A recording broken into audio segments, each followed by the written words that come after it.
Bom dia, pessoal. Por cá, Tenente Cabral. Retornando ao nosso assunto, nós vimos na aula passada o capítulo 7, tá? Que tratava sobre o lixo. E hoje nós vamos ver o nosso capítulo 8 do livro, que trata sobre os recursos renováveis e os recursos não renováveis, tá? Os recursos naturais disponíveis no nosso planeta, tá bom? Vamos lá, deixa eu compartilhar o material com vocês.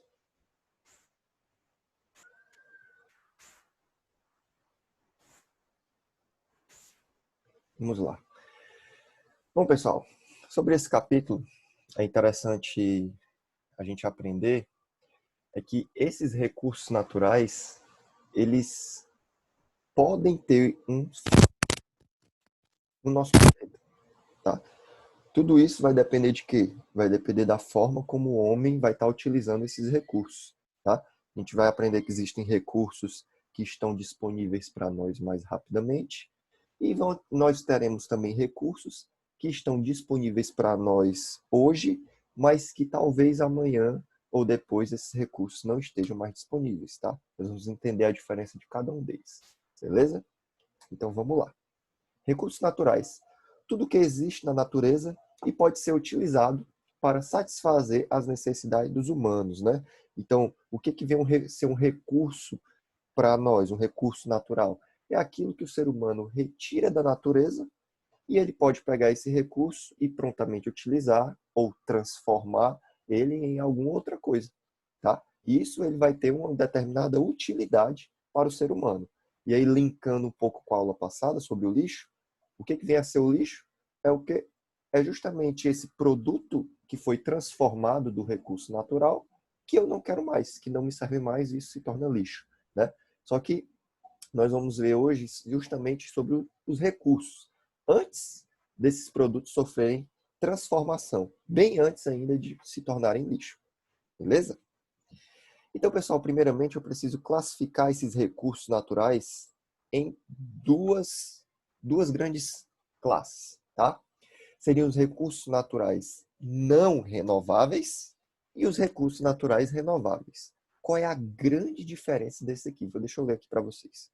Recursos naturais não renováveis são os recursos que eles se renovam de forma lenta. Eles têm a formação lenta em face às taxas de consumo que se esgotam rapidamente, não sendo possível sua reposição à escala da vida humana, tá? Esse é a definição de recurso não renovável. Vamos ver a definição de renovável. Recursos renováveis são recursos naturais que são repostos à medida que são consumidos. E aí vem aquela dúvida. Professor, quer dizer que o recurso não renovável, depois que eu utilizar ele, nunca mais vai aparecer na natureza? É isso?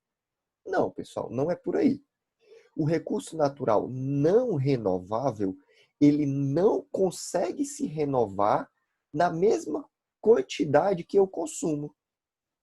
Por exemplo, se hoje eu gastei, sei lá, 10 litros de gasolina no meu carro, a natureza não é capaz de produzir 10 litros de gasolina no tempo que eu demorei para gastar esses 10 litros no meu carro, não. Para eu produzir esses 10 litros de gasolina na natureza, eu preciso de muito mais tempo, eu preciso de milhares de anos para que essa gasolina seja produzida na natureza. Isso quer dizer que ele não se renova à medida que eu consumo. Já, por exemplo, um recurso renovável, vamos ver aqui, é... vamos ver aqui um recurso renovável, energia elétrica. Energia elétrica vinda de usina eólica. Eu acho que nós moramos aqui no estado do Ceará, eu acho que vocês já viram que em algumas dunas, próximas às praias, eu tenho aqueles cataventos, né, gigantes, que ficam ali girando. Ali, aquele catavento, ele está produzindo energia elétrica, tá? Então, essa energia elétrica vindo dessa eólica, desse catavento, é uma energia renovável, porque à medida que eu vou consumindo, rapidamente o vento bate naquela hélice e consegue produzir energia rapidamente, tá? Então é um recurso renovável. Deu para entender então um pouco a diferença? Recurso não renovável é aquele que eu utilizo, mas que a natureza demora muito, muito tempo, milhares de anos para conseguir repor. E o recurso renovável é aquele que se renova rapidamente na natureza. Beleza? Então vamos lá. Exemplos de recursos não renováveis: carvão, mineral. Olha só, eu vou falar um pouquinho mais à frente sobre isso. Carvão, mineral, petróleo, gás natural, urânio, alguns tipos de minerais como cobre, ferro, quartzo, rochas. E aí eu tenho recursos renováveis, que prontamente eles se renovam à medida que eu vou utilizando, como por exemplo a radiação solar, vento, a água, o próprio solo, o calor do interior da Terra. Tudo isso eu considero como recursos renováveis. E aí recursos naturais, recursos renováveis, recursos não renováveis, como por exemplo os minerais, tá? Desses recursos minerais, eu vou ter três tipos. Eu vou ter a energia fóssil, que eu vou tirar a energia desses recursos fósseis. Eu vou ter os minérios, sendo eles metálicos ou não. E eu vou ter a energia nuclear. Vamos ver cada um deles aqui agora. Começando, pessoal, pelos minérios, tá? Todos os minérios em que um ou mais elementos podem ser extraídos da crosta terrestre de uma forma retável. Lembra que eu falei para vocês sobre os tipos de rocha? Eu tinha a rochas ígneas, rochas metamórficas, rochas sedimentares, tá? Esses minérios aqui são tirados principalmente o quê? De rochas ígneas, tá? Mas claro que eu também tenho alguns minérios tirados de rochas sedimentares, como vocês podem ver aí. Então vamos lá. Pirite, siderite, ferro, prata, ouro, cromo, níquel. Esses aqui são compostos metálicos, tá? E os não metálicos, como por exemplo calcário, gesso, areia, vidro, pedras. Vamos ver aqui como é que funciona isso. Os recursos minerais não metálicos, tá? Eles foram esses tipos de recursos minerais que são utilizados como rochas na indústria e também na construção. São utilizados principalmente na construção civil e em processos industriais de natureza diversa. A própria areia, pessoal, que a gente utiliza para construir a nossa casa, para construir os prédios, para construir diversas coisas, ele é um recurso mineral não renovável que está disponível na natureza. Professor, quer dizer que se eu utilizar essa areia toda da Terra, ela um dia vai acabar? Vai, né? Então, esse é o tipo de recurso mineral não metálico. Areia, gesso, tudo isso, granito, tudo isso são recursos minerais não metálicos. Tá bom? E recursos minerais metálicos? Esses tipos de recursos minerais são explorados para a obtenção de determinado elemento metálico que faz parte da sua constituição. Exemplo, aqui é ouro, tá? Ouro, prata, cobre, alumínio, ferro e etc. E aí, pessoal, eu coloquei alguns desses minérios metálicos aqui, que é o que nós temos no nosso livro, que é principalmente o quê? O ferro, que ele é praticamente a base de todas as ligas metálicas, tá? O ferro ele é utilizado para quê? Para fazer carro, para fazer viga de sustentação, para fazer até mesmo peça de automóvel. Bom, o ferro ele é utilizado em muitas coisas, tá? Depois do ferro nós temos o aço. O aço, pessoal, ele já é uma liga metálica. É como se eu pegasse dois metais distintos, misturasse eles para obter um metal melhor, tá? Por exemplo, o aço ele é utilizado para construir carros, para fazer navios, para fazer geladeiras, para fazer fogão, fazer diversas coisas que nós temos também dentro da nossa casa. E a grande vantagem do aço é que ele apresenta uma determinada resistência à corrosão, ou seja, ele demora mais a enferrujar.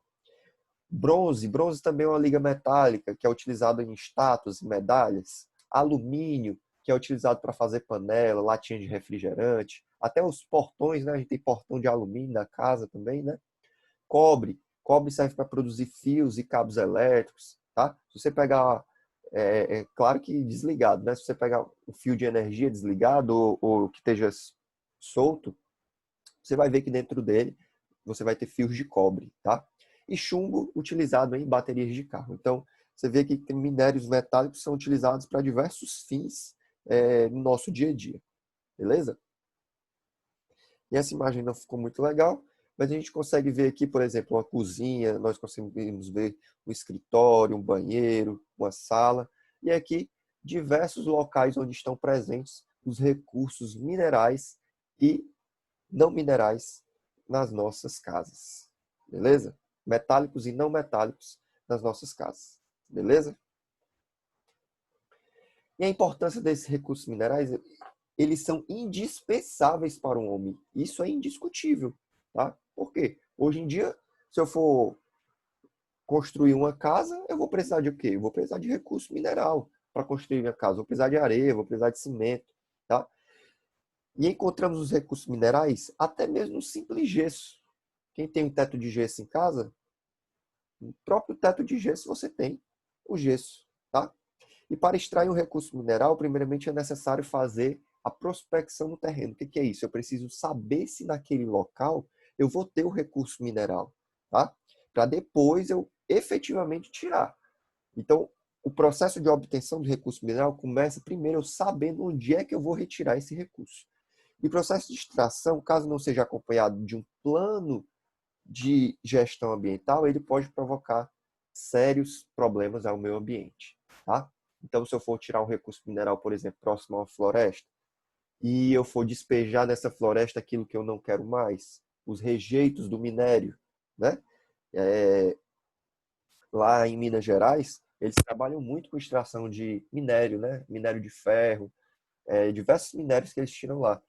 E os rejeitos, ou seja, o lixo desse minério, ele é muito tóxico. E se ele não for tratado adequadamente, ele pode poluir muito a natureza.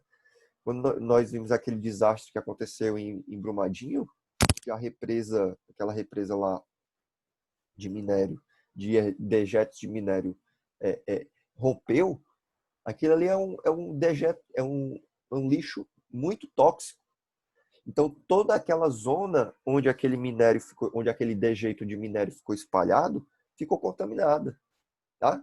Então, por isso que nós temos que ter cuidado onde nós vamos colocar esses dejetos de minério, né? Então, essa gestão ambiental, ela é muito importante para quem trabalha com mineração. E aí, pessoal, sobre os recursos não renováveis, nós temos também a energia fóssil. Ou seja, o nome já diz, ele é retirado de organismos, de locais fossilizados, tá? Lembra quando eu falei para vocês que qual era o tipo de rocha que poderia apresentar fóssil? Alguém lembra? São das rochas sedimentares, porque no seu processo de formação eu tenho a presença de quê? Certos restos de animais, restos de plantas podem ser carregados com esses sedimentos e aí ele vai para o fundo do oceano e aí forma aquela capa, né, aquela sedimentação e aí vai formando as diversas camadas e esse resto de animal, resto de planta que ficou lá incrustado, ele vai se tornar carvão, ele vai se tornar petróleo e ele vai se tornar gás natural. Então, esses restos de animais e plantas é que um dia, milhares de anos depois, vão dar origem a carvão, petróleo e gás natural. Beleza? Deu para entender um pouquinho como é que é essa formação? Então, pessoal, o carvão formou-se há cerca de 300 milhões de anos. O carvão, olha só, agora que eu vou falar a diferença. Nós temos dois tipos de carvão que nós podemos utilizar, tá? Nós temos esse aqui que nós estamos vendo no slide, que é o carvão mineral, que ele demorou cerca de 300 milhões de anos para se formar. Ou seja, o carvão que nós estamos utilizando hoje, ele foi fossilizado, ele se tornou, digamos assim, restos de animais e plantas que foram sedimentados há 300 milhões de anos. Tá? Esse é o carvão mineral. E também nós temos o carvão vegetal. O carvão vegetal, pessoal, é o carvão que é feito rapidamente. Digamos assim, ele é como se fosse um recurso renovável. Porque o carvão vegetal, você pega troncos de plantas, você pega galhos de plantas, queima um pouquinho ali aquele galho, e aí ali se torna rapidamente carvão vegetal, tá? Então, qual é o carvão que vai poluir menos? É o carvão mineral ou o carvão vegetal? Isso aí eu deixo para vocês pesquisarem, tá bom? Depois eu faço uma atividade com relação a isso. Então, pessoal, o carvão mineral que nós temos hoje, ele começou a se formar há 300 milhões de anos. É a rocha que resulta da decomposição de restos de animais que caíram em ambientes alagados sem oxigênio. Os restos de plantas são cobertos por sedimentos que, com a temperatura e pressão, se transformam em carvão. Tá? Então, esses fósseis, eles se tornaram carvão. De todos, ou seja, de todos os combustíveis fósseis, de todos os minerais, de todos os recursos fósseis, ele é o mais abundante nas reservas. Só que geralmente eles são utilizados pelo próprio país por conta de problemas de transporte, né? É mais fácil você transportar um líquido, é mais fácil você transportar um gás do que você transportar sólidos pesados, tá? Usados em centrais térmicas para a produção de eletricidade. Então eu tenho certas usinas termoelétricas, tá? Vocês vão ver que nós temos usinas hidroelétricas, que são as usinas que funcionam para produzir energia a partir de água.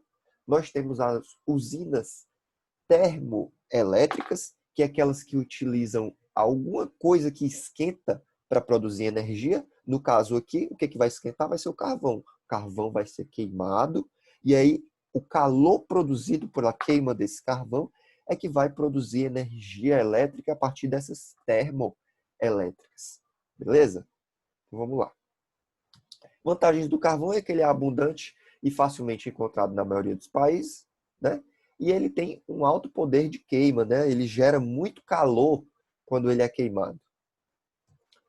Desvantagem é que ele requer controle de alto custo pela poluição do ar. Quando você queima esse carvão, ele libera certos compostos tóxicos que estão incrustados nesse carvão.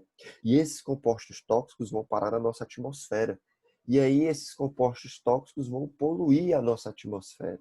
Tá? Então, quando você vai fazer uma queima de um combustível desse, um combustível fóssil, você tem que ter um tratamento da fumaça que vai ser liberada antes dela ir para a atmosfera.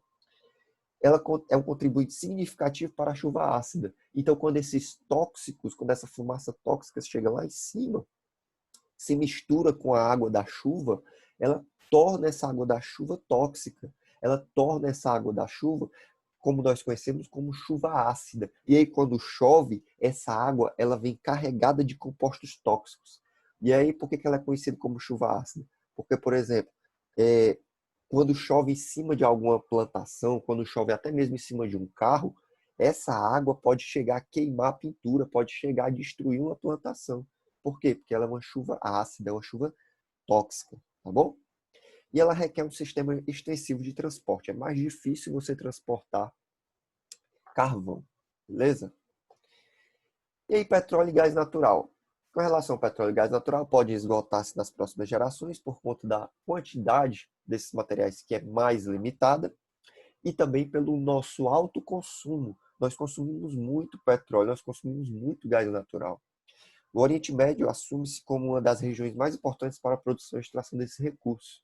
O petróleo, usado nas centrais térmicas para a produção de eletricidade, sob forma de gasóleo e gasolina como combustíveis, e seus derivados plásticos como tinta, borracha, entre outros. Pessoal, o petróleo, ele é uma base, é como se fosse uma pasta, como se fosse uma base para a produção de outros compostos.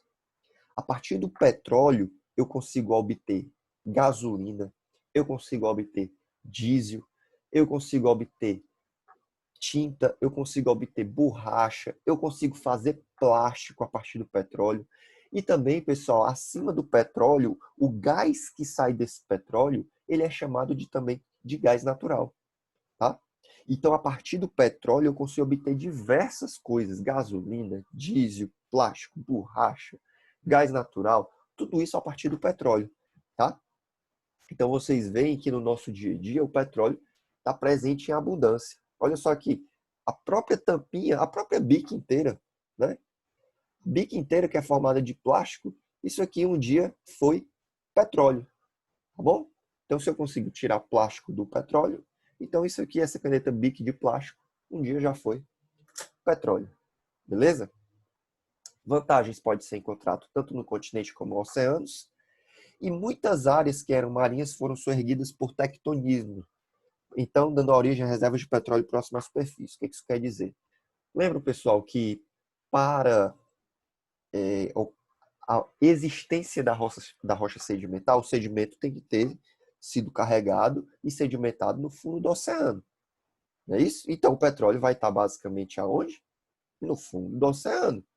Só que, por ação da tectônica de placas, por ação dos movimentos, dos terremotos que acontecem, os locais onde tem uma concentração de petróleo podem ter sido soerguidos, né? Eles podem ter sido levantados, né? E aí a água, ela, quando você levanta uma porção de terra, o surgimento de uma ilha, por exemplo, a água ao redor baixa, né? Então eu posso ter petróleo tanto acima do nível do mar, como abaixo, bem abaixo, né, do nível do mar. Beleza? Reservas próximas à superfície. Beleza? Então vamos lá. Desvantagens do petróleo. É um recurso, esse aqui é a maior desvantagem de todas, é um recurso não renovável. E o recurso não renovável é mais um dos recursos mais utilizados pela humanidade. Tá? Você vai pegar um ônibus para chegar à sua escola, para ir resolver alguma coisa, você está gastando petróleo. Por quê? Porque o ônibus é movido a diesel. Seu pai tem um carro, seu pai tem uma moto que se move a gasolina, também está gastando petróleo. Beleza? Desvantagem também é o valor do combustível, que hoje, comparado a alguns anos atrás, hoje o valor do combustível está bem alto. Né? Teve época que a gasolina custava menos de R$ 1.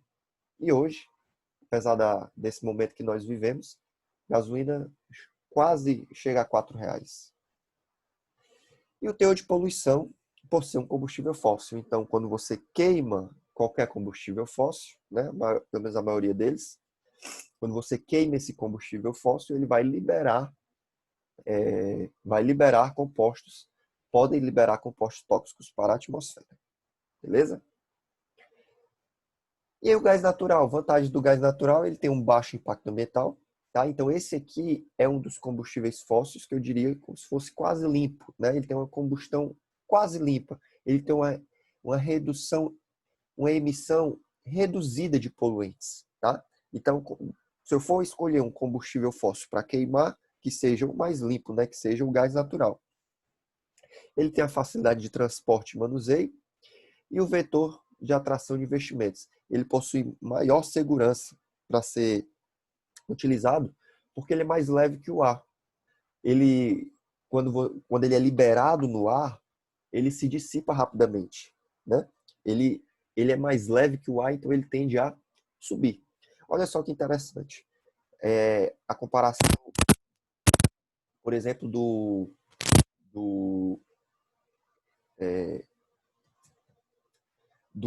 desse gás aqui, que é esse gás natural, com o GLP, tá? Então, olha só, eu tenho diferença entre o gás natural e o GLP. O GLP é o gás liquefeito de petróleo, tá? Ele também é obtido do petróleo, diferentemente desse gás natural. Esse gás natural, pessoal, ele está próximo ao petróleo, mas ele não é extraído do petróleo. Você consegue extrair os dois separadamente, tá? Já o GLP, você tem que fazer um processo para extrair esse GLP, tá? Então, olha só que interessante, principalmente para a gente que é bombeiro. O GLP, que é o gás liquefeito de petróleo, que está presente nas nossas cozinhas, não é isso? Ele tem a densidade, ou seja, ele é mais pesado que o ar. Quando ele vaza, digamos assim, de um, de um recipiente, ele tende a se acumular próximo ao chão. Por quê? Porque ele é mais pesado que o ar. Já o gás natural não. Quando ele vaza, ele tende a subir, porque ele é mais leve que o ar. Professor, o que eu devo fazer quando vazar gás aqui em casa, quando o gás vazar um pouquinho aqui em casa? Pessoal, se vazar gás na sua casa, a primeira coisa a fazer é abrir as portas. Por quê? Porque o gás ele tende a se acumular próximo ao chão. E aí você abre as portas para que esse gás vá embora pelo chão da sua casa. Beleza? Vamos lá. Desvantagem do gás natural. Os preços estáveis exigem investimentos em infraestrutura e transporte, gasodutos, terminais marítimos. Então, para eu transportar esse gás aqui, eu vou gastar um pouquinho. Tá? Ele é um pouco mais caro para fazer o método de transporte, mas depois que esse método de transporte é feito, ele é rapidamente e facilmente transportado. Tá? Oscilação dos preços conforme a oferta e a demanda e as reservas concentradas em locais de turbulência política, né, como por exemplo o Oriente Médio. Vantagens e desvantagens dos combustíveis fósseis. Vantagens: relativamente fácil de obter, de manusear, transportar, relativamente fácil, né? E transformar. Fonte de energia fácil de utilizar e aparentemente em grande abundância na natureza, né? Aparentemente. Por quê? Porque um dia isso vai acabar. Desvantagem: previsível esgotamento das reservas. E eles são muito poluentes, tá? Quando você faz a queima de combustível fóssil, você está liberando coisas tóxicas para a nossa atmosfera. E eles contribuem para o efeito estufa e degradação da camada de ozônio. O efeito estufa eu já comentei com vocês. Beleza? Vamos lá. Nós temos também, pessoal, a energia nuclear. Energia nuclear consiste no uso controlado das reações nucleares para a obtenção de energia para realizar movimento, calor, geração de eletricidade. Utiliza-se recursos naturais, recursos minerais com propriedades radioativas, como, por exemplo, o urânio. Tá? Então, pessoal, é interessante aqui porque essa energia nuclear, a gente aparentemente ela só apresenta vantagens, não contribui para o efeito estufa, não polui o ar com gases, central requer pequenos espaços, não depende de condições climáticas, grande disponibilidade de combustível, é a fonte mais concentrada para a geração de energia, tecnologia dos processos é bastante conhecida, a quantidade de resíduos gerados é pequena e compacta, o risco para o transporte do combustível é menor quando comparado ao gás natural e petróleo. Só que, pessoal, esqueci de colocar o slide das desvantagens. Pessoal, a energia nuclear, ela apresenta muitas vantagens realmente. Só que é uma energia perigosa, digamos assim. Não a energia elétrica produzida a partir disso, mas os compostos, os materiais utilizados para produzir essa energia são materiais que requerem cuidados muito sérios. Tá? Os resíduos produzidos a partir dessa usina nuclear, esses resíduos radioativos gerados, apesar de ser pequeno e apesar de ser compacto, eles são muito perigosos. Tá? Nós tivemos, na história, né, nós tivemos desastres de uma usina de Chernobyl, né, que até hoje a cidade onde ficava essa usina continua sem nenhum habitante. Por quê? Porque esse resíduo gerado, ele é muito radioativo. E essa radioatividade, ela causa doenças nas pessoas, tá? Então, se você ficar exposta a uma radioatividade muito alta, você pode adquirir uma doença rapidamente, tá? Nós tivemos também aqui no Brasil um acidente com um produto radioativo, o césio, lá em Goiânia, que depois vocês pesquisem na internet sobre esse acidente com o césio aqui no Brasil, que várias pessoas foram contaminadas, várias pessoas tiveram que ser internadas e algumas dessas pessoas morreram por conta desse contato com o césio. Tá? Por quê? Porque ele causa doenças rapidamente nas pessoas. Tá? Então é fácil de produzir, os resíduos são compactos, são pequenos, é uma tecnologia bastante conhecida, mas os resíduos são muito perigosos. Tá? Beleza? Então a energia nuclear ela tem que ter muito cuidado ao se trabalhar com esses materiais. Beleza? E aí os recursos naturais renováveis, tá? Que são os recursos hídricos, biológicos e energéticos. E as energias alternativas. Vamos lá. Recursos naturais renováveis, pessoal, eu posso citar a energia eólica, ou seja, a energia obtida a partir dos ventos. A energia solar, ou seja, a energia obtida a partir do sol. A energia de biomassa, ou seja, a energia obtida da queima de restos de plantas. A energia das marés, ou seja, a energia que eu consigo retirar da força das ondas. E a energia geotérmica é aquela energia que eu consigo retirar a partir do calor da Terra. Energia eólica é energia obtida a partir do vento. tá? É uma energia abundante, fonte limpa de energia renovável que eu consigo obter a partir do vento. Então, vocês veem, próximo às dunas, alguns locais aqui do nosso estado, que nós temos esses conhecidos como cataventos, né? Enormes, né? Que a gente consegue ver. Então, eles estão captando essa energia dos ventos e transformando essa energia dos ventos em energia elétrica, né? Nós temos a energia eólica, que é considerada a energia mais limpa do planeta, disponível em diversos lugares, diferentes intensidades, boa alternativa de energia não renovável. Boa alternativa à energia é uma boa alternativa às energias não renováveis, tá? Agora as desvantagens, essas fazendas eólicas, elas alteram um pouco a paisagem por conta da construção das torres e das hélices e pode ameaçar um pouco a migração dos pássaros, tá? E a desvantagem é que eu só consigo colocar essas usinas eólicas em locais onde eu tenho vento, tá bom? Então, se eu não tiver muito vento nessa região, não seria um método utilizável de produzir energia nesse local.